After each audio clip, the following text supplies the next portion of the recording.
고린도전서 13장 11절 말씀 한 절입니다.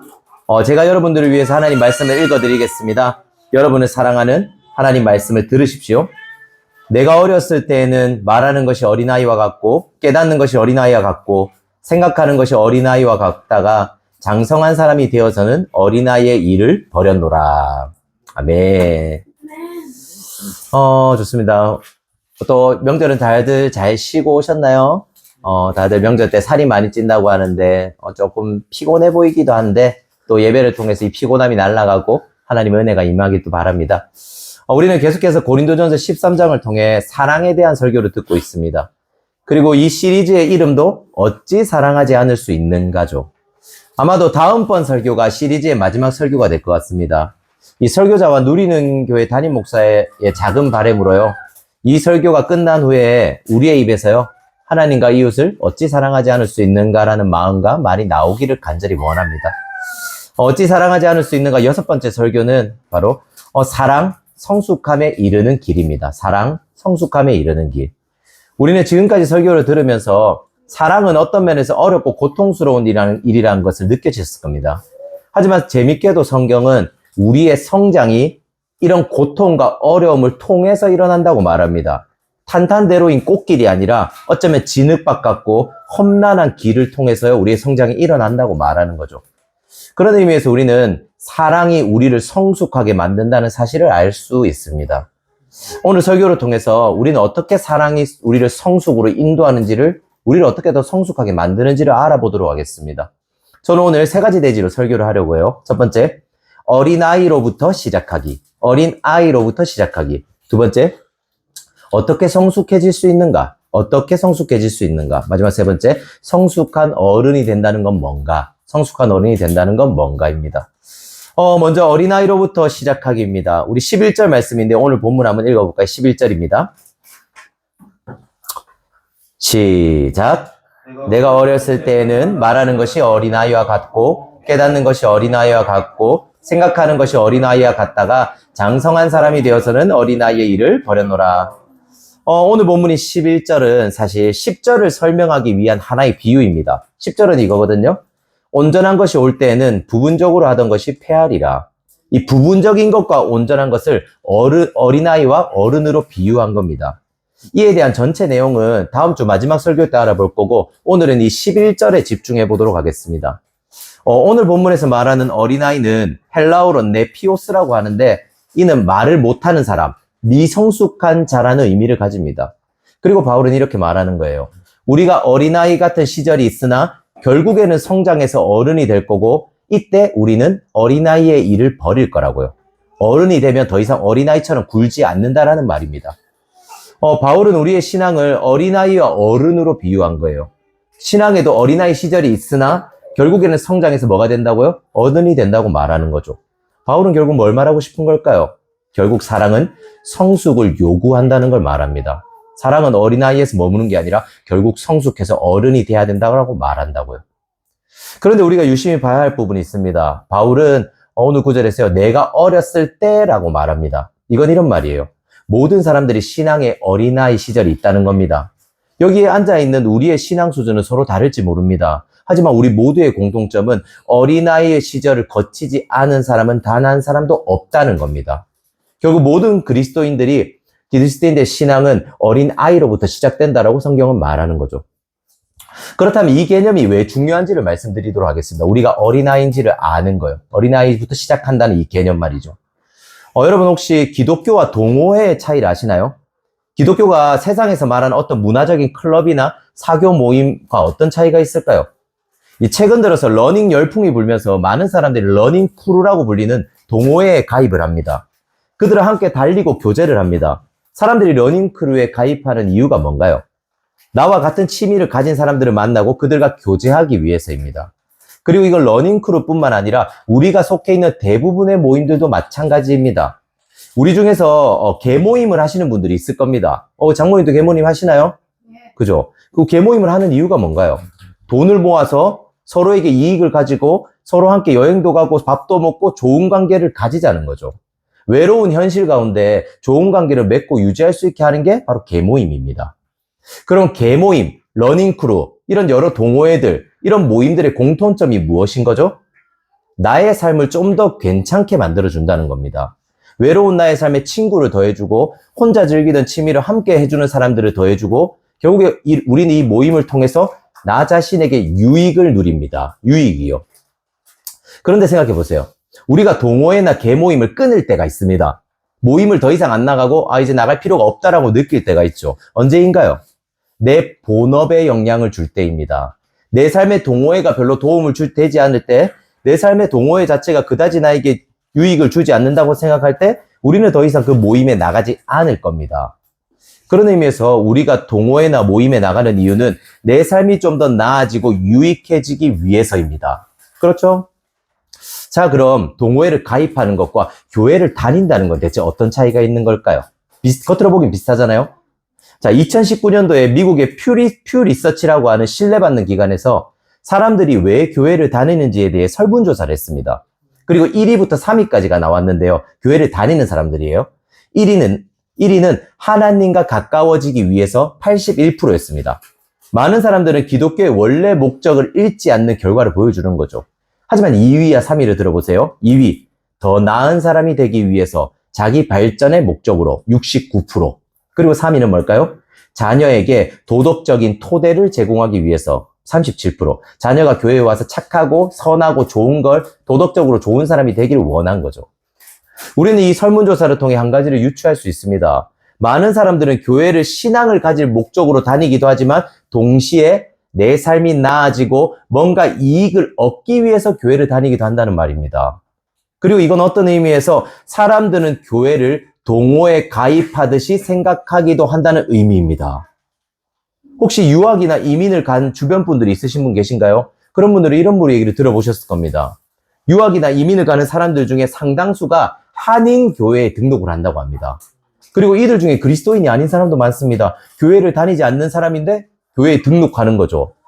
그럼 왜 이 사람들은 교회에 등록하는 거죠? 교회를 다니지 않았던 사람들인데 바로 사회적인 필요 때문입니다. 외국에 가면 말이 안 통하고 문화가 다릅니다. 그리고 자연스럽게 우리는 외로워지고 거기서 나는 혼자인 것 같은 느낌을 받습니다. 그때 외로움을 달래줄 수 있는 가장 좋은 곳이 어딘가요? 교회입니다.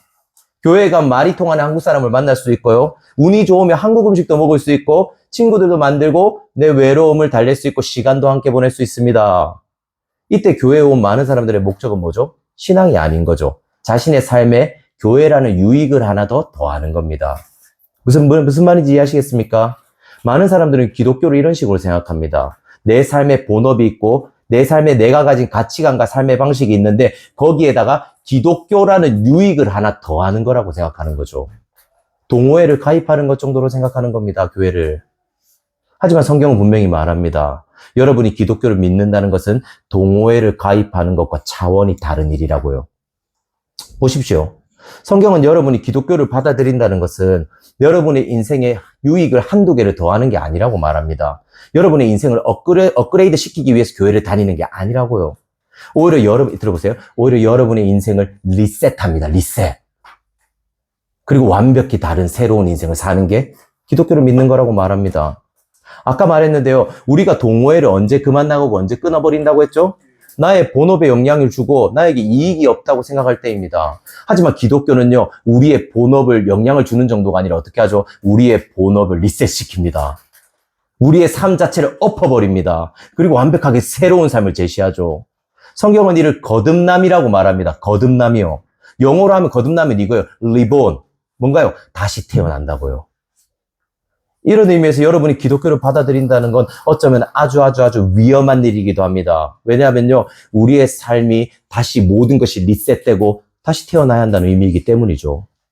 즉, 여러분이 예수 그리스도를 받아들일 때 우리는 다시 태어나고 우리 모두는 뭐가 되는 거죠? 어린아이가 되는 겁니다. 이해하시겠어요? 고린도 교회 상황을 보면 이것이 더 쉽게 이해가 갈 겁니다. 고린도는 굉장히 상업이 발달한 도시였습니다. 여러 인종들이 뒤섞여 사는 국제적인 도시이기도 했죠. 우리로 따지면 미국의 LA나 뉴욕 같은 곳이었어요. 다인종들이 함께 있고 굉장히 상업이 발달한 곳. 그리고 이런 도시에는 소위 말해서 엘리트들이 있습니다. 돈이 많고 지위가 높고 명예를 가진 사람들이죠. 이런 엘리트들의 특징이 뭔지 아십니까? 자기 분야의 전문가들이라는 겁니다. 그들은 삶은 열심과 성실이 있고 그리고 성공을 해봤던 사람들이고 고린도 사회에서는 이들을 인정받고 사랑하기도 했습니다. 그리고 이런 엘리트들이 교회를 다니고 있거나 다니게 된 거예요. 그리고 자연스럽게 어떤 문제가 생길까요? 이들은 교회에 와서요, 자신보다 사회적으로 못한 사람들은 무시하기 시작합니다. 교회를 다니는데 부자들이 교회 안에서 부자가요, 가난한 사람을 무시했고요, 교회 안에서 똑똑한 사람이 무식한 사람을 무시했습니다. 그리고 교회 안에서 격식을 갖춘 사람이 격식을 갖추지 않은 사람들을 하대하기 시작했습니다. 그리고 이들은 자신이 엘리트니까 신앙생활에서 엘리트에 걸맞는 빠른 성장과 괜찮은 어떤 것이 있을 거라고 생각했죠. 이게 무슨 말인가요? 그들은 사회적으로도 엘리트들이니까 교회 안에서도 자신이 엘리트라고 생각했던 겁니다. 여러분 혹시 이런 경험 있지 않습니까? 이런 거죠. 우리가 교회를 옮기거나 아니면 교회를 다니게 된 겁니다. 이때 교회 안에 있는 사람들을 봅니다. 교회 안에 있는 사람들을 스캔하는 거죠. 이때 우리는 어떤 안경을 끼고 이들을 볼까요? 세상이라는 안경을 끼고 교회 사람들을 봅니다. 세상이 말하는 스펙으로 교회 사람들을 보는 거죠. 그리고 세상의 스펙으로 봤을 때 별 볼 일 없는 사람, 직업도 없고 보기에도 변변찮고 성품도 괜찮지 않은 사람을 보면 어떻게 하죠? 무시하거나 나보다 못하다고 여기는 겁니다. 특별히 저는 교회를 처음 다닐 때 이런 시선으로 교회 사람들을 많이 보았던 사람입니다. 제가 24살에 교회를 처음 다녔거든요. 그런데 제가 다니던 교회가 청년들이 많은 교회였는데 청년들이 대부분 엄청 가난했어요. 그냥 가난한 게 아니라 엄청 가난했습니다. 어느 정도로 가난했냐면요. 몇몇 친구들은 학교를 갈 때 버스를 타고 가면 그날 점심을 굶어야 됐어요. 이런 사람 주변에 잘 없잖아요. 근데 그때 제 주변에는 있었죠. 버스를 타느냐, 점심을 먹느냐를 선택해야 할 정도로 형편이 어려운 친구들이 교회 안에 있었습니다. 그리고 많았어요, 그런 사람이. 그리고 어느 날 동기 모임을 한다고 해서 동기들하고 방개탕을 먹으러 갔습니다. 방개탕 알죠? 가난해서 방개탕을 먹은 건 아니에요. 그 집이 방개탕 집이었던 거죠. 그런데 방개탕을 먹는데 아무도 음료수를 안 시키는 거예요. 그래서 제가 음료수를 시키자고 했는데 다들 아무 반응 없이 제 눈치만 보고 있더라고, 서로. 알고 보니까 다들 음료수를 시킬 돈이 없었던 거예요. 1,000원이잖아요. 근데 그거를 내면 애매하게 되는 거죠. 그래서 제가 이렇게 말했습니다. 내가 쏠 테니까 마음껏 시키라고.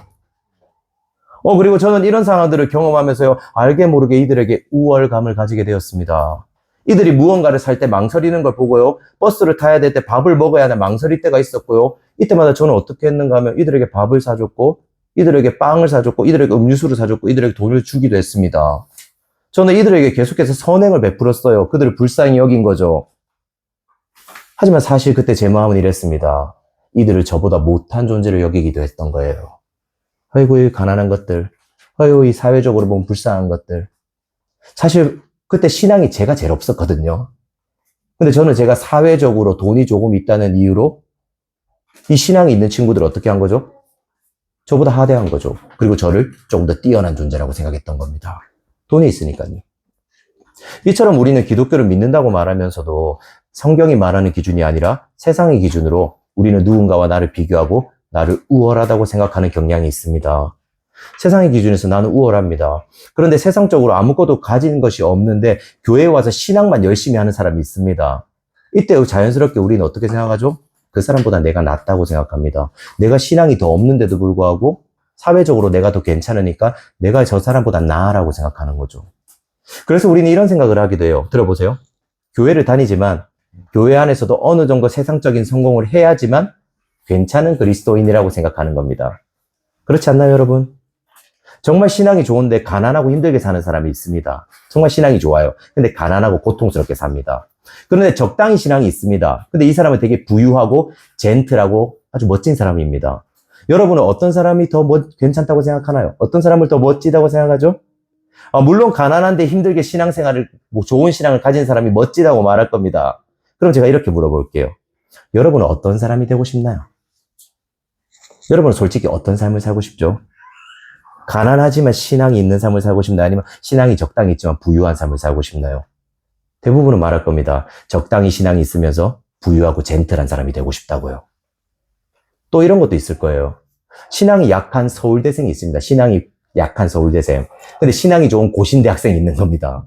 고신대를 비유하는 건 고신대를 무시하는 게 아니에요. 제가 고신대생이기 때문에 저를 비하하는 겁니다.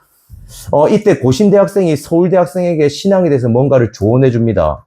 여러분이 서울대 학생이라고 생각해 보세요. 고신대 학생의 말을 쉽게 들을 수 있을까요? 아니, 쉽지 않을 겁니다.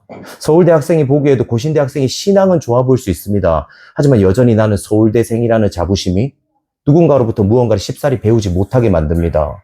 그리고 반대로 고신대 입장에서도요, 서울대생에게 무언가를 가르쳐주고 무언가를 말해준다는 것은 아무리 신앙 영역이라지만 조금은 부담스러운 일일 겁니다. 그렇죠? 결국 이것이 뭘 말해주는 거죠? 세상의 기준이 교회 안으로 들어와 있다는 겁니다. 동호회를 가입하듯이 교회를 대하고 있는 거예요. 우리가 가진 스펙에다가 기독교라는 스펙을 하나 더 더하는 걸로 우리는 교회를 생각하고 있습니다. 그리고 이런 우리가 고린도 교회에게요, 바울은 말하는 거예요. 여러분은 기독교를 오해하고 있다고요. 당신은 교회를 오래 다녔지만 여전히 기독교가 뭔지를 하나도 이해하고 있지 못하는 거라고 말합니다. 왜죠? 기독교는 우리가 예수 그리스도를 믿을 때 우리가 거듭난다고 말합니다. 우리의 모든 삶이 리셋된다고요. 우리의 삶에 뭔가 더 좋은 것을 더하는 게 아니라 오히려 다시 태어나는 완전히 새로운 삶이 된다라고 말하는 겁니다.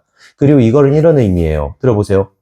우리 모두는요, 기독교를 믿을 때 어린 아이로부터 시작됩니다. 우리의 모든 삶은 어른부터 시작되는 게 아니라 괜찮은 상태로 시작되는 게 아니라 모두 다 아무것도 없는 어린아이로 시작하는 겁니다. 여러분이 아무리 돈이 많고 무언가를 많이 가지고 그 뛰어난 서울대 학생이라도 할지라도 그리스도 안에서는요, 그 모든 것들은 리셋됩니다. 아무 상관이 없다고요. 세상적인 어떤 것이요. 이런 의미에서 저와 여러분이 기독교를 받아들인다는 것은 동호회를 가입하는 것과는 완전히 다른 일인 겁니다. 왜냐하면 우리 모두는 다시 태어난 어린아이와 같은 상태에서 모두 시작하기 때문입니다. 여기 있는 모두가요, 이와 같은 아무것도 모르는 어린아이 상태에서 시작되는 겁니다. 두 번째 대지예요. 그렇다면 우리는 어떻게 성숙해질 수 있을까요? 어떻게 어린아이를 벗어나서 어른이 될 수 있는 거죠? 바울은 우리의 모두의 신앙이 어린아이로부터 시작된다는 걸 말해줬습니다. 하지만 어린아이에서 멈추어서는 안 된다고 말하죠. 11절 우리 본문 말씀 한번 읽어볼까요? 11절입니다. 11절 읽어볼까요? 같이. 시작. 내가 어렸을 때는 말하는 것이 어린아이와 같고 깨닫는 것이 어린아이와 같고 생각하는 것이 어린아이와 같다가 장성한 사람이 되어서는 어린아이의 일을 바울이 뭐라고 말하고 있죠? 장성한 사람이 되어서는 어린아이의 일을 버렸다고 말합니다. 바울은 어린아이인 우리에게요, 너희의 목표는 어른이 되라고 말합니다. 성숙해지라고 요구하는 거죠. 그렇다면 우리는 어떻게 성숙해질 수 있을까요? 이건 어떤 면에서 어린아이의 특징을 살펴보는 일이기도 할 겁니다. 우리가 혹시 이런 말 들어보셨어요? 우리가 자주 쓰는 말, 제가 자주 쓰는데요. 몸은 40대인데 마음은 20대라고요. 근데 성경은 이게 위험하다고 말합니다. 몸이 40대면 마음도 40대여야죠. 몸만 늙었고 마음은 어떤 거죠? 성숙해지지 못한 거죠. 그런 의미에서 저는 굉장히 위험한 말을 항상 하고 있는 겁니다. 그렇다면 결국에 우리가 어떻게 성숙해질 수 있는지를 봅시다. 이건 어린아이의 특징을 살펴보는 일이기도 해요. 먼저 빠르고 화려한 것보다 길고 조용한 걸 추구하는 겁니다. 이게 어른의 길이죠. 혹시 어린아이들의 특징을 아십니까? 아이들은 시각적인 것에 굉장히 약합니다. 최근에 현대사회의 문제 중 하나는 바로 도파민 중독일 겁니다. 그리고 도파민 중독에 가장 큰 영향을 끼치는 것 중 하나가 뭔지 아십니까? 맞습니다. 숏폼입니다. 숏폼. 10초에서 15초 되는 영상을 계속해서 몇 시간 동안 넘기면서 보는 거죠. 저도 그런 경험이 많거든요. 이제 윤우가 8살이 되었습니다. 제가 아이들을 양육하면서 느낀 건데 저희 집은 휴대폰을 잘 안 보여주는 거 아시죠? 그래서 이전에는 윤우가 가끔씩 휴대폰 영상을 보는 것만으로 좋아했습니다. 가끔씩 보여주면 영상에 빠져드는 거죠. 안 보다가 보니까. 그런데 이제 나이가 들어서 어느 정도 윤우는 영상을 보는 게 익숙해졌습니다. 그러면서 윤우가 이제 어떻게 하는지 아세요? 영상을 볼 때 스킵을 하더라고요. 15초 앞으로, 15초 앞으로, 15초 앞으로. 그래서 제가 물었습니다. 윤우야, 그냥 보면 되지 왜 자꾸 넘겨? 윤우는 말했죠. 지겨워요. 재미없는 부분이에요. 자, 보세요. 윤우는 대부분 로봇과 싸우는 만화를 주로 봅니다. 그럼 윤우에게 재밌는 부분은 어디고 지겨운 부분은 어딘 거죠? 재밌는 건 로봇들이 실제적으로 싸우는 장면일 겁니다. 반면에 지겨운 부분은 그 싸움으로 가는 빌드업 과정인 거죠. 왜 싸우게 됐는지 과정은 지겨운 거예요, 이 아이에게. 윤우는 이전에는 영상을 보는 것만으로도 도파민의 자극이 일어났습니다.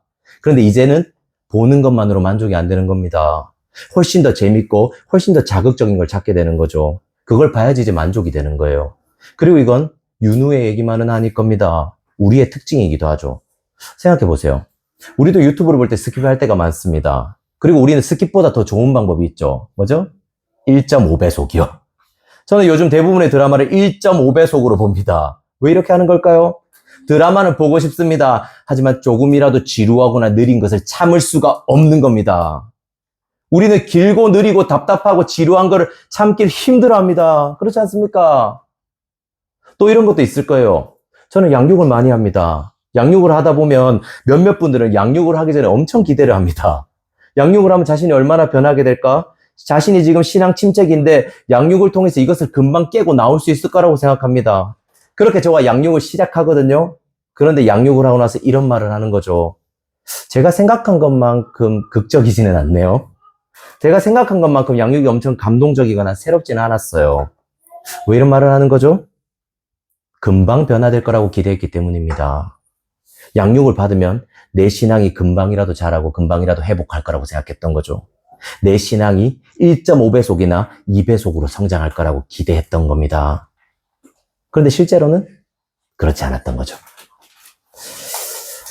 그리고 고린도 교인들도 그랬습니다. 그들은 눈에 보이고 즉각적인 반응이 있고 뭔가 그럴싸하고 멋진 걸, 빠르고 화려한 걸 선호했습니다. 그래서 바울이 고린도전서 13장 1절에서 3절에서 바울이 뭐라고 말하죠? 이렇게 말하잖아요. 너희가 아무리 대단하고 멋지고 눈에 보이는 좋은 것을 할지라도 뭐가 없으면 아무것도 아니라고요? 사랑이 없으면 아무것도 아니라고 말합니다. 니들이 아무리 화려하고 멋지고 괜찮은 걸 추구해도 사랑이 없으면 아무것도 아니라고요. 그리고 4절은 이렇게 말해요. 사랑은 오래 참고. 바울은 말하는 겁니다. 사랑은 1.5배속이나 2배속으로 뭔가를 이뤄내고 아름답고 좋아 보이는 걸 만들어내는 게 아니라고요. 사랑은 오히려, 들어보세요. 길고 조용한 것을 추구하는 겁니다. 길고 조용하고 지루한 거요. 저는 이번 한 주 사랑이 이처럼 길고 조용하고 지루한 것이란 것을 깊이 경험했습니다. 여러분도 알다시피요. 저는 양육하고 설교하는 걸 좋아합니다. 그리고 이 일은 저에게 굉장히 행복하고 감사한 일이에요. 이렇게 제가 양육하고 설교할 때 저는 하나님이 살아계심을 느끼거든요. 지금도 그렇죠.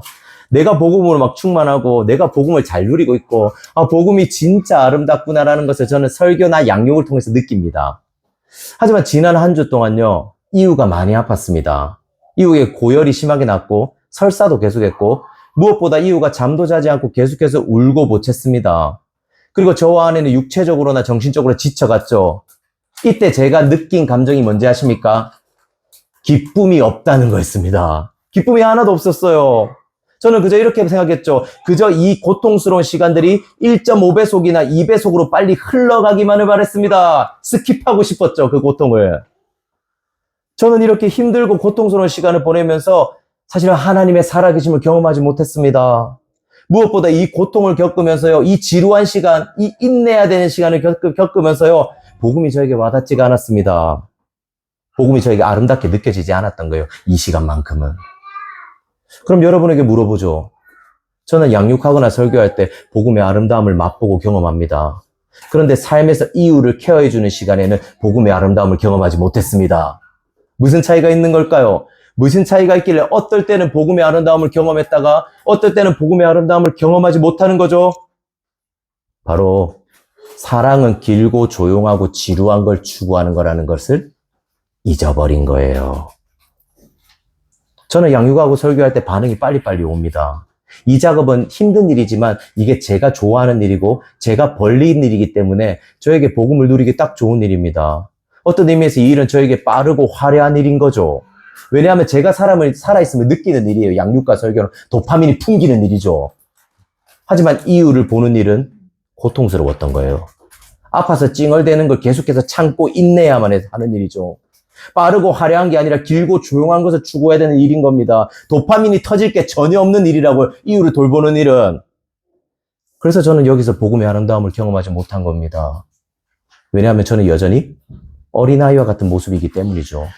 복음을 말하고 복음을 사랑한다 말하지만 여전히 빠르고 화려한 것을 뭔가 1.5배속하고 스킵하길 원하는 어린아이 같은 저를 보게 된 겁니다. 이런 의미에서 바울은 말하는 거예요. 사랑은 빠르고 화려한 것을 추구하는 것이 아니라 오히려 길고 조용한 걸 추구하는 일이라고요. 그렇기에 우리에게 사랑은 고통스러운 거죠. 사랑은 아주 지겹고 느리고 답답하게까지 느껴집니다. 모든 것이 내 뜻대로 되지 않는 것처럼 느껴질 때가 있죠. 성경이 말하는 사랑은요, 도파민이 터지지 않는 일입니다.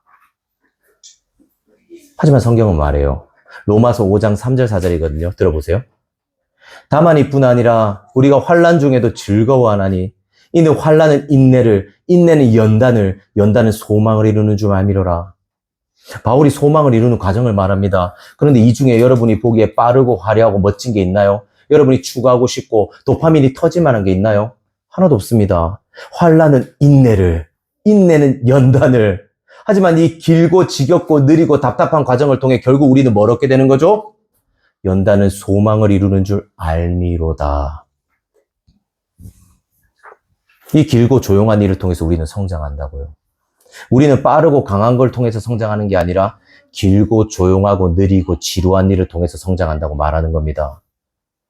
그런 의미에서 우리는 우리의 삶을 돌아볼 필요가 있습니다. 우리는 대부분의 경우에 빨리 결과가 나오고 멋진 반응이 나오고 수월하고 아름답게 무언가가 생기길 바랍니다. 우리의 삶과 신앙이 꽃길을 걷기 원하는 거죠.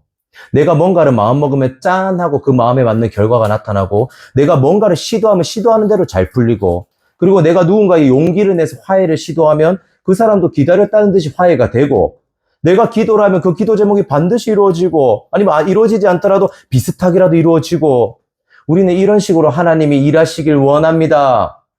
그리고 우리는 이걸 통해서요 우리가 성장할 거라고 생각하는 거죠. 성숙해질 거라고요. 하지만 성경이 말하는 성숙은 그런 식으로 이루어지지 않습니다. 우리가 생각하는 그 도파민이 터지는 일들로 이루어지지 않는다고요. 오히려 여러분의 일상에서요 지겹고 더디고 답답하고 고통스러운 일은 계속해서 될 거예요. 여러분 미안해요. 이번 한 주 고통스러운 일이 있었잖아요. 그 일은 여러분의 삶에 계속해서 지속될 겁니다. 1.5배속이나 2배속으로 스킵할 수 없다고요. 그 일은. 여러분이 원하지 않는 일을 계속해야 될 수도 있습니다. 여러분에게 도파민이 터지지 않는 그 일, 고통스러운 일을 계속해서 해야 될 수 있다고요. 그리고 우리 교회에는 결혼을 했거나 장기 연애를 오랫동안 연애를 하신 분들이 있기 때문에 말씀드립니다. 상대방과의 관계에서 처음 만났을 때 그 화려함과 아름다움과 설렘은 이제 없을지도 모릅니다. 오히려 답답하고 더디고 고통스러운 관계를 지금 경험하고 있을 수 있습니다. 그리고 이런 생각할 수 있죠. 이게 맞나? 이렇게 고통스러운데 이게 사랑인가라고? 이게 결혼해야 되는가? 이게 진짜 부부가 맞나라고 생각할지도 모릅니다. 마지막으로 이것도 얘기해보죠. 우리 교회에 대해서 화려함과 새로움이 없어지는 날이 올 겁니다. 우린 개척한 지 1년이 지났고 앞으로도 하나님이 허락하신다면 앞으로 함께 할지 모릅니다. 그런데 우리는 이때 우리 서로가 지겨워지는 순간이 올 겁니다. 교회 시스템이 마음에 안 드는 순간이 올 거예요. 그리고 저의 설교와 양육이 조금은 느리고 지겹고 답답하게 느껴지는 순간도 분명히 올 겁니다. 교회를 위해서 예배를 드리고 나눔까지 했는데 지금은 좋잖아요. 근데 어느 순간이 되면 뭔가가 여전히 답답하고 해결되지 않는 순간도 여러분에게 올지도 모릅니다. 누리는 교회라는 신선함이 떨어질 때가 반드시 온다는 거죠. 체인곤에게도 마찬가지고요. 우리에게는 이처럼 지겹고 두렵고 조용하고 느린 일이 삶에서 계속될 겁니다. 절대로 반드시요. 하지만 성경이 말하는 성숙을 이룬다는 것은 이런 상황에서도 이 일을 꾸준히 하는 겁니다. 저랑 아내가 잠을 자지 않고 찡얼대고 우리를 고통스럽게 하는 이유의 투정을 오래 참듯이 말이죠. 빠르고 화려하고 설레는 것을 찾는 것이 아니라 오히려 길고 조용하고 느리고 조금은 답답해 보일 수 있는 것을 추구하는 게 성숙으로 가는 길입니다. 이걸 이렇게 말할 수도 있겠어요. 들어보세요. 여러분이 하기 싫은 일을 계속해서 하는 겁니다. 여러분이 하기 싫은 일을요, 앞으로 평생 꾸준히 하는 겁니다. 1.5배속이나 2배속으로 스킵하지 않는다고요. 그리고 이 일을 하는 우리에게 성경은 말하는 거예요. 이 과정이 결코 헛되지 않을 거라고요. 당신이 하기 싫은 일을 하는 그 과정이 당신이 보기에는 헛돼 보이고 그냥 고통스러워 보이지만 하나님 안에서 절대 그 일은 헛되지 않을 거라고요. 이걸 통해서 우린 반드시 성숙해질 거라고 말하는 거죠. 환난은 인내를, 인내는 연단을, 연단은 소망을 만들어내는 줄을 알미로다. 성숙해질 수 있는 방법 두 번째는요. 본능적인 반응을 멈추고 복음을 생각하는 겁니다. 본능적인 반응을 멈추고 복음을 생각하는 거예요. 11절 말씀 우리 다시 한번 같이 읽어볼까요? 11절입니다. 시작. 내가 어렸을 때는 말하는 것이 어린아이와 같고 깨닫는 것이 어린아이와 같고 생각하는 것이 어린아이와 같다가 사람이 거듭노라. 바울은 고린도 교회를 향해서 너희가 생각하는 것이 어린아이 같다고 말합니다. 생각하는 것이 어린아이 같다. 이게 무슨 말일까요? 어린아이들의 또 다른 특징이 있습니다. 굉장히 자기중심적이라는 거예요. 아이들은 시야가 넓지 않습니다. 많은 것을 경험하지 않았기 때문에 자신이 생각한 사고 안에서만 생각하는 게 익숙합니다. 그렇기 때문에 어떤 상황에 있어서 아이들은 정확한 분별력을 가지기가 힘듭니다. 이게 맞고 이게 틀리고를 분별할 수 없는 거죠. 우리가 아이들에게 위험한 것을 시키지 않는 이유가 뭐죠? 여러분, 아이들에게 유두나 소우 같은 아이들에게 칼이나 불 사용법을 여러분 가르쳐 주실 건가요? 아직 가르쳐 주지 않을 겁니다. 왜냐하면 아이들은 그걸 분별할 수 없기 때문입니다. 그것이 얼마나 위험한지 아이들은 정확히 알지 못합니다. 즉, 아이들은 사고력이 부족합니다. 어른에 비해서 생각하는 힘이 조금은 떨어지는 거죠. 그래서 바울은 너희가 생각하는 것이 어린아이 같다고 말할 때 생각에 쓰인 단어가 바로 로기조마입니다. 로기조마이. 이전에 우리가 설교 때 이 말을 들어봤을까요? 로기조마이. 어디서 들어봤을까요? 고린도전서 13장 5절이죠. 악한 것을 생각하지 아니하며. 의미가 뭐였는지 생각나세요? 맞아요. 상대방이 나한테 한 행동을 노트에 적는 회계 행동이죠. 회계. 어떤 계산에 관련된 행동. 그리고 동시에 이 단어는요, 계산하다, 이성적으로 생각하다라는 의미도 있습니다. 상대방의 한 말이나 행동을 어떤 것에 대해서 계산하고 이성적으로 생각해 보는 걸 말하는 거예요. 로기조마이. 그럼 바울은 왜 너희의 생각이 어린아이 같다고 말한 걸까요? 바로 고린도 교인들은요, 본능에 충실했기 때문입니다. 여기서 말하는 어린아이처럼 생각한다는 말은 우리가 본능 그대로 행동하고 반응한다는 의미입니다. 이게 어떤 의미인지 말씀드릴게요. 누군가가 말하는 여러분을 비판한다고 생각해 보십시오. 누군가가 여러분의 연약함을 지적하거나 여러분의 부족함에 대해서 콕 집어서 말합니다. 이때 우리의 마음은 대체적으로 긁힙니다. 그렇죠? 이때 어린아이처럼 반응한다는 이런 거예요. 이 모든 것을요, 공격으로 받아들이는 겁니다. 그가 말한 사실이 진실인지 아닌지는 그다지 중요하지 않습니다. 그냥 그 사람이 나한테 그 말을 했다는 것 자체가 나한테 인격 모독처럼 들리고 나를 공격한 말처럼 들리는 거죠.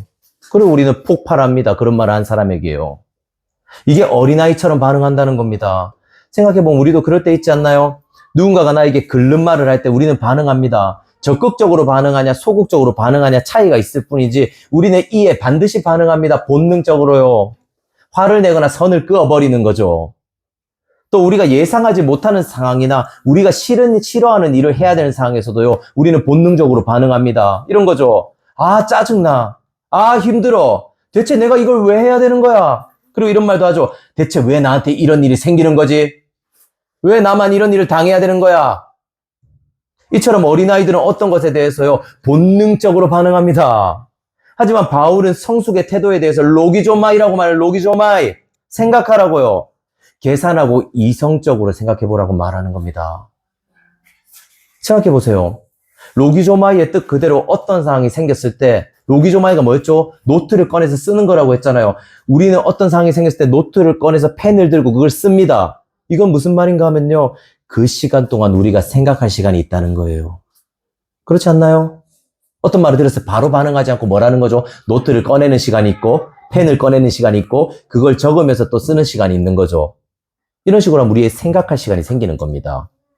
바울은 성숙한 어른을 이렇게 해야 한다고 말하는 거예요. 그리고 성경은 이를요, 복음적인 생각이라고 말합니다. 많은 사람들은 복음이 무엇인지는 어느 정도 알고 있습니다. 하지만 복음을 삶에 적용하고 복음을 살아낸다는 것에 대해서 정확하게 인식하지 못하고 알지 못하는 경우가 많습니다. 그런데 이 로기조마이는 복음을 아는 것에 그치는 것이 아니라 그런 복음적인 생각을 우리의 삶에 적용하는 것까지를 말하는 겁니다. 보십시오. 누군가가 나를 비판합니다. 이때 우리는 본능적으로 바로 반응하는 게 아닙니다. 거기서 뭐라는 거죠? 로기조마이. 이성적으로 생각하는 겁니다. 그리고 내가 그 사람의 비판에 긁혔다면 내가 왜 긁혔는지를 생각해 보는 겁니다. 그리고 그때 스스로에게 복음을 적용하는 거죠. 맞아, 나는 죄인이잖아. 이건 내가 완벽한 존재가 아니라는 말이야. 나는 부족할 수도 있고 실수할 수도 있고 잘 못할 수도 있어. 저 사람의 말이 사실일 수도 있어. 그래. 저 사람의 말은 기분이 나쁘지만 인정하자. 나는 죄인이니까. 하지만 예수 그리스도가 나를 위해서 완벽히 사랑하셔. 나는 예수 그리스도께 완벽히 인정받고 사랑받고 있어. 그래서 저 사람의 말에 본능적으로 화를 내고 욱하면서 반응하는 게 아니라 나는 오히려 저 사람의 말을 인정하고 받아들일 수 있어. 라고 말하는 거죠. 여러분, 이게 무슨 말일까요? 나는 죄인이지만 내 안에 예수님으로 가득 채워졌다는 복음을 기억할 때요. 우리는 이 복음을 이성적으로 생각할 때요. 우리는 누군가에게 나를 증명할 필요를 느끼지 못합니다. 생각해 보세요. 여러분이 왜 늘 변명을 하는 거죠? 여러분은 왜 다른 사람이 나를 나쁜 사람으로 여길 때 화가 나는가요? 나를 증명하고 싶기 때문이에요. 나는 그런 존재가 아니야. 나는 네가 비난하는 그런 존재가 아니란 말이야. 그래서 우리는 변명하고 싶고요. 계속해서 나를 증명하고 싶습니다. 하지만 예수 그리스도 안에 있을 때 어떤 일이 일어난다고요? 나를 증명할 필요가 없어진다고요. 왜냐하면 예수님이 나를 완벽하게 인정했기 때문이에요. 그리고 이는 우리가 어떤 상황과 말과 생각에 대해서 본능적으로 생각할 때, 본능적으로 생각한다면요, 여러분 어떤 의미에서 예수님으로 채워져 있지 않다는 말입니다. 이때 우리는 기억해야 돼요. 나한테 뭐가 필요하다고요? 복음이 필요하다고요. 내가 본능적으로 반응할 때마다 내게 복음이 필요하다는 걸 생각해야 됩니다. 이것이 성숙한 어른의 태도예요. 바로 로기조마이 하는 거죠. 어린아이들은 그 순간에 즉각적으로 반응합니다. 그리고 끊임없이 자기 생각이 빠져요. 네가 나를 무시해. 어디 두고 봐. 보란 듯이 복수해 주겠어. 아니면 너란 놈은 이제 나한테서 아웃이야. 하지만 어른들은 복음을 생각합니다. 그리고 복음을 적용하며 자신을 돌아보고 상대방을 대하는 거죠. 여러분 생각해 보세요. 어린아이 같은 사람과 내 주변에요. 어린아이 같은 사람과 성숙한 어른이 있습니다. 이 어린아이 같은 사람은 어떤 말을 하면요. 내가 무슨 말만 하면 바로바로 반응합니다. 우리가 그 사람에게 어떤 말을 하면 그 사람은요. 공격으로 받아들이고 예민하게 굽니다. 이때 주변 사람들은요. 이 어린아이 같은 사람을 대하기가 힘들어집니다. 그래서 많은 사람들이 이런 어린아이 같은 사람이 있으면 어떻게 하는 줄 알아요? 그 사람 눈치를 봐요. 혹시 여러분도 그런 사람 있지 않나요? 내가 뭔가 말하면 사람들이 눈치를 보기 시작하는 거예요. 그건 여러분의 어린아이라는 증거입니다. 그래서 이거는요, 이 사람이 힘이 있고 능력이 있어서 눈치를 보는 게 아니에요. 이런 거죠. 말이 안 통하는 어린아이기 때문에 그저 어르고 달래는 거예요. 여러분, 말이 안 통하는 애를 상대로 무력을 과시하거나 힘을 과시하는 진짜 어른은 없으니까요. 하지만 반대로 성숙한 사람이 있다고 생각해 보십시오. 이 사람이 어떤 말을 해도, 이 사람은 어떤 말을 들어도요, 그에 대해 즉각적으로 반응하지 않고 자신에 대해서 진지하게 바라봅니다. 그리고 관계에 있어서 쉽게 끊으려고 하지 않고요. 누군가를 사랑과 여유로움으로 대합니다. 사람들은 이런 사람과 있으면 어떨까요? 편안해요. 안정적으로 됩니다. 왜냐하면 이 사람은 우리가 실수하더라도요. 때로는 우리가 그 사람에게 말실수나 어떤 실수를 했더라도요. 그 사람은 우리를 오해하지 않습니다. 그것을 공격으로 받아들이지 않습니다. 오히려 그걸 통해서 자신을 돌아봐요. 그리고 자신을 변화시키려고 하죠. 그리고 계속해서 우리와의 관계를 끊는 게 우리가 실수하더라도요. 우리와의 관계를 끊지 않습니다. 어떻게 하죠? 우리와의 관계를 계속 이어가려고 노력합니다. 내가 실수했는데요. 그 사람이 노력해요. 그리고 이건 단순히 복음을 알기만 할 때 일어나는 일은 아닙니다. 생각해 보세요. 고린도 교인들은 복음을 알았습니다. 심지어 그들은 영적인 것도 사모했고 그에 대해서 누구보다 열정적인 사람들이었습니다. 하지만 그들은 복음을 스스로에게 적용하지는 않았습니다. 복음을 아는 것과 복음을 적용하는 건 어떤 의미에서 완전히 다른 일이라는 의미죠. 그리고 이건 저와 여러분에게 경종을 울리는 말이기도 합니다. 우리는 머리로는요, 복음을 말하고 복음을 안다라고 말할지 모릅니다. 하지만 여러분이 성경이 말하는 진짜 복음을 안다면 여러분의 사고방식은 반드시 변하게 되어 있습니다. 여러분의 가치관은 반드시 변합니다. 여러분의 세계관은 반드시 변하게 되어 있습니다. 결국 복음을 깊이 적용할 때 우리는 본능적으로 반응하는 아이가 아니라 이성적으로 로기존마이 생각하고 계산해서 복음적으로 행동하는 어른이 되는 거죠. 저는 이런 의미에서 누리는 여러분에게 부탁하고 싶습니다. 나이가 들었다고 어른이 아닙니다. 여전히 우리는요, 나이는 40대이지만 내 마음과 내 실력은 여전히 10대일 수도 있습니다. 어린아이일 수도 있죠. 여러분, 이런 상황에서 여러분은 본능적으로 뭔가를 향하지 마십시오. 계속해서 여러분 이성적으로 생각하십시오. 어떤 상황에서도 복음을 기억하고 또 기억하십시오. 절대 흥분하거나 반응하는 티를 내지 마시고요. 자기중심적으로 생각하지 마시고요. 자기 입장에서만 생각하지 마시고요. 계속해서 스스로에게 복음을 적용하고 묵상하십시오. 성경은 복음의 능력이 있다라고 말합니다. 복음은 당신을 반드시 변화시킨다라고 성경은 말합니다. 반드시 변화시킨다고요. 그리고 이 말은 여러분의 삶에 복음을 적용할 때 결국 여러분은 성숙한 어른이 될 거고 누군가에게 여러분은 여유롭고 사랑스럽고 편안한 사람이 될 겁니다. 여러분 이 사실을 믿으십시오. 성경이 말하는 이 진리를요. 믿고 받아들이십시오. 마지막 대지입니다. 그렇다면 성숙한 어른이 된다는 건 뭘까요? 최근에 저의 설교를 들은 어떤 분과 설교에 대해서 나눔을 할 수 있었습니다. 저희 교인은 아니에요. 그분하고 설교를 듣고 저랑 나눴거든요. 그리고 그분은 저에게 이 사랑장 설교를 듣고 저에게 이렇게 말했습니다. 목사님, 설교를 잘 들었습니다. 잘 들리고 참 좋았어요. 제가 원하는 설교였습니다. 저에게 맞는 설교였어요. 그런데 목사님 설교를 들으면서 사랑이 참 어렵다고 느꼈습니다. 그리고 스스로에게 이 사랑을 적용하려고 해봤는데 솔직히 불가능하다는 생각이 들었어요. 생각만으로도 이 사랑을 하려니까요. 한숨이 나오고 고통스럽고 힘들었습니다. 라고 말했습니다. 이분이 하신 말을 여기 있는 모든 분들이 공감하실 거라고 생각합니다. 그리고 저는 늘 그렇듯이 이런 말을 할 겁니다. 사랑장에서 말하는 사랑을 여러분이 해야 되는 건 맞습니다. 여러분이 그런 삶을 살아야 됩니다. 하지만 이건 그저 여러분의 의지와 노력을 격양시키고 네가 이렇게 해야 되라고 성경이 여러분을 협박하는 게 아니라는 걸 기억하십시오. 성경은 여러분에게 협박하지 않습니다. 네가 이런 삶을 살아야 돼. 살지 못하면 넌 그리스도인이 아니야. 이렇게 협박하는 게 아니라고요. 많은 사람들은 그리스도인으로서 성숙해지기 위해서 어른답게 행동하고 수고하고 애를 써야 한다는 걸 믿습니다. 네, 맞습니다. 하지만 성경이 말하는 성숙은 이런 식으로 이루어지진 않습니다. 그럼 어떤 식으로 성경이 말하는 성숙이 이루어질까요? 잘 들어보세요. 성경이 말하는 성숙은 더 나은 내가 되는 게 아닙니다. 오히려 나보다 더 성숙한 어른께 나를 맡기는 일입니다. 다시 한번 말씀드리겠습니다. 성경이 말하는 성숙은 더 나았고 더 멋진 내가 되는 게 아닙니다. 오히려 나보다 더 성숙한 어른에게 내 삶을 맡기는 겁니다. 보십시오. 우리가 더 나은 내가 되어야 된다는 압박은 내가 더 사랑해야 돼. 내가 더 좋은 사람이 돼야 돼. 내가 진짜 그리스도인답게 돼야지라는 이 압박은요. 우리로 하여금 기독교를 어떤 식으로 해석하게 만드는지 아십니까? 기독교를 동호회로 인식하게 만듭니다. 세상은 끊임없이 여러분에게요. 좋은 사람이 돼야 된다고 네가 잘해야지 사랑받는다고 말합니다. 그러기 위해서 네 스스로를 계속해서 발전시키고 스펙을 쌓으라고 말하는 거죠. 그리고 여러분이 더 나은 사람이 되기 위해서 노력해야 한다고 생각하는 건 어떤 의미에서 기독교를요, 동호회처럼 생각하고 있는 겁니다.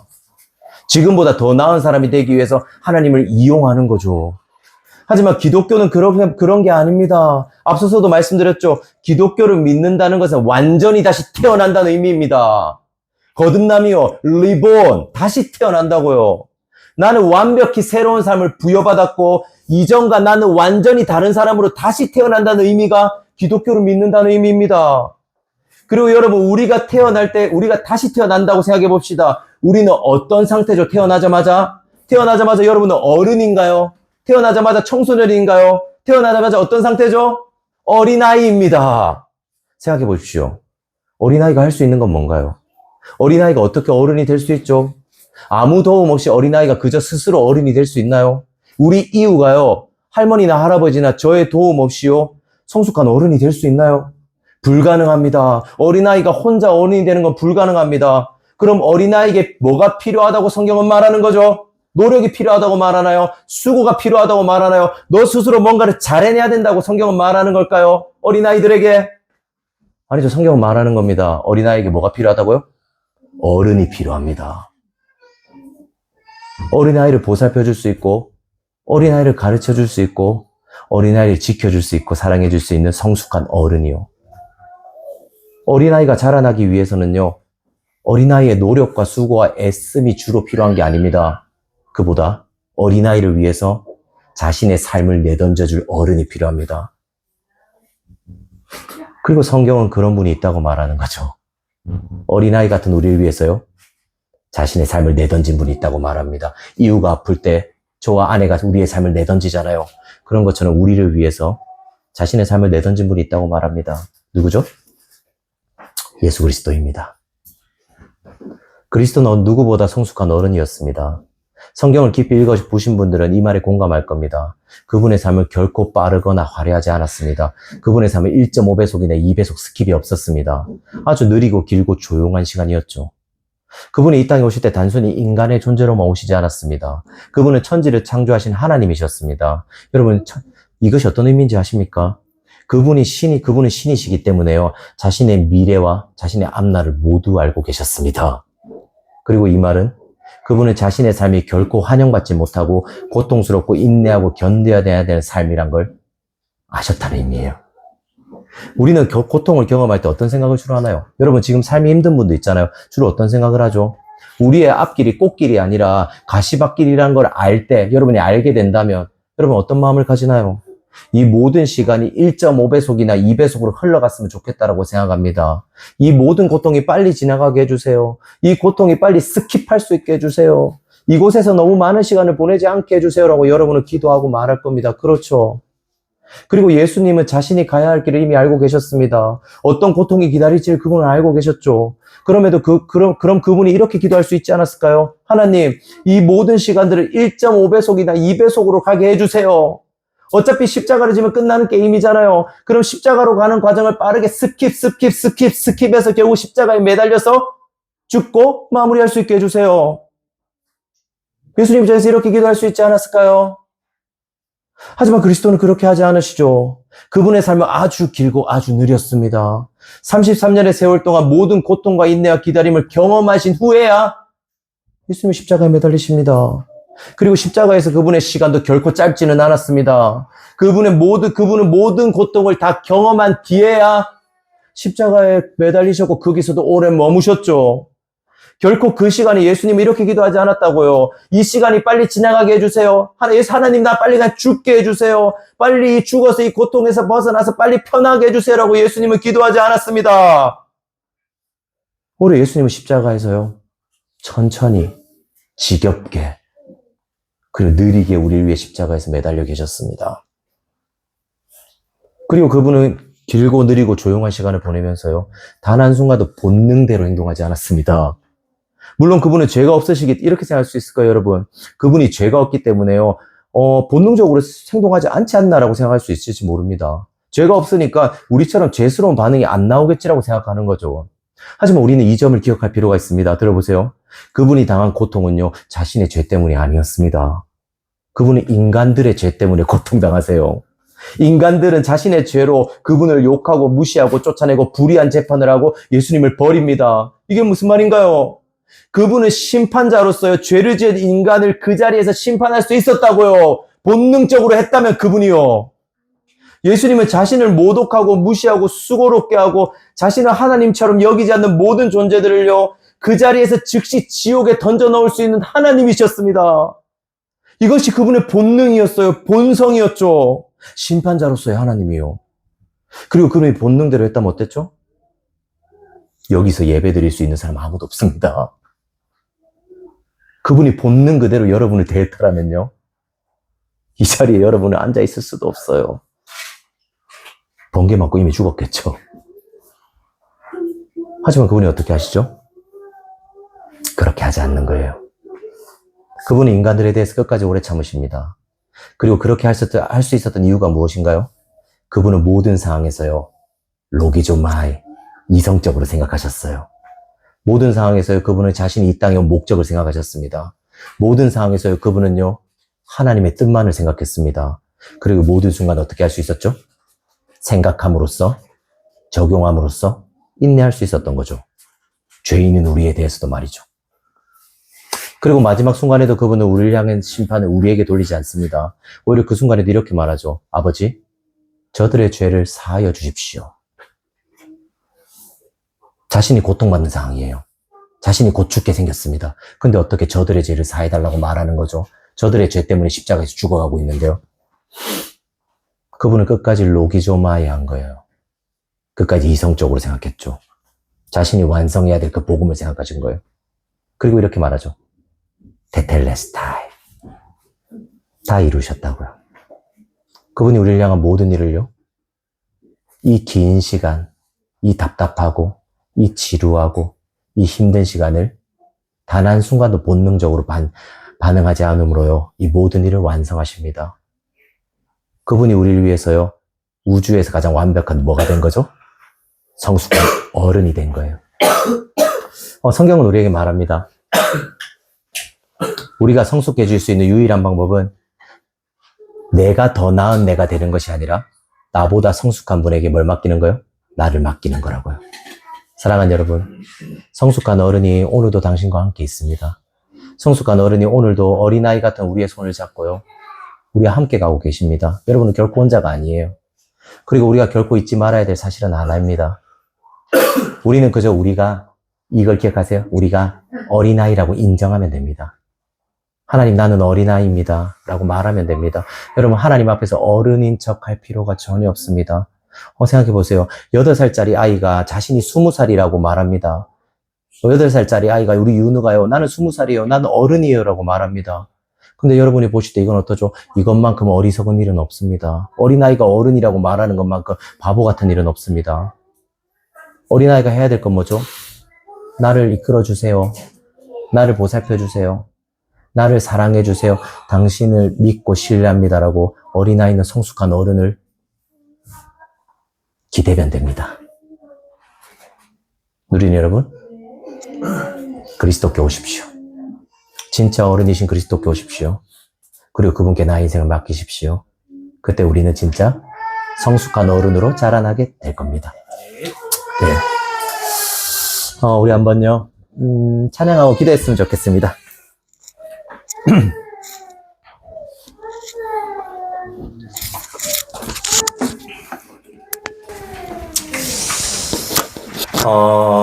예수님은요,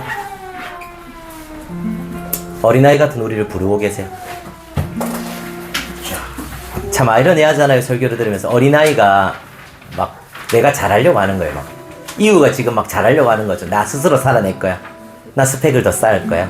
나 더 노력할 거야. 나 사랑을 완성할 거야. 이유가 이렇게 말하는 거예요. 여러분 뭐라고 하겠어요? 그럼 이유한테 이렇게 말하겠죠. 야, 내가 해줄게. 넌 나만 믿고 따라와. 어디서 어린아이가. 그리고 우리가 하나님 앞에서 이렇게 하고 있는 거예요. 내가 노력하고, 내가 스펙을 쌓고, 내가 잘해야지만 내가 괜찮은 삶을 살 수 있을 거라고 생각하는 거죠. 하지만 성경은 그렇게 말하지 않습니다. 오히려요, 네 삶을 하나님께 맡기라고 말해요. 그때 우리는 진짜 어른이 되고 성숙해질 수 있다고 말하는 거죠. 하나님 여러분을 보살피십니다. 하나님 여러분과 함께 하세요. 그리고 여러분의 손을 놓지 않고 있습니다. 우리 한번 이 찬양 했으면 좋겠는데요. 예수 나를 오라 하네라는 찬양입니다. 우리 찬양을 하면서요, 우리를 부르시고 우리의 손을 잡으시고 우리가 영원히 함께 하시는 그 예수님을 생각하면서요, 우리 마음속에 있는 내가 어른이 되어야 된다는 그 강박을 벗어나서요, 그분을 즐거워하며 진짜 성숙한 어른이 되어보도록 합시다. 그럼 기도하면서 찬양할까요? 예수 나를 오라네.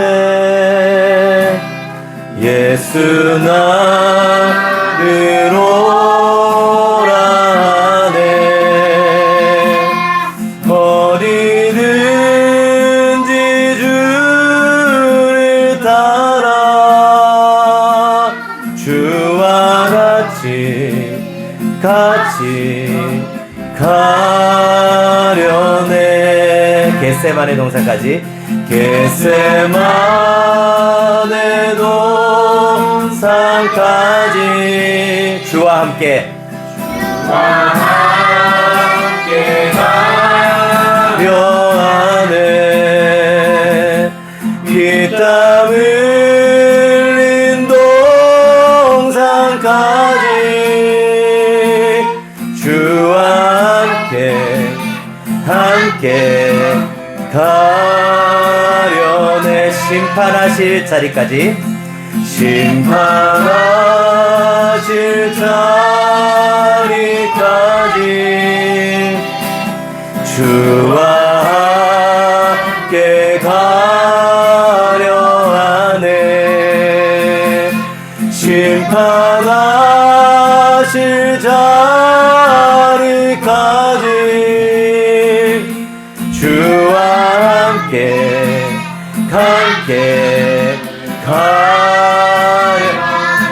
크신 은혜 내려.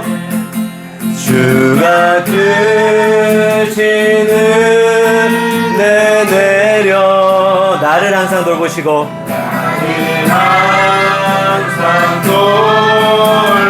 돌보시고 크신 영광 보여주며 크신 영광 보여주며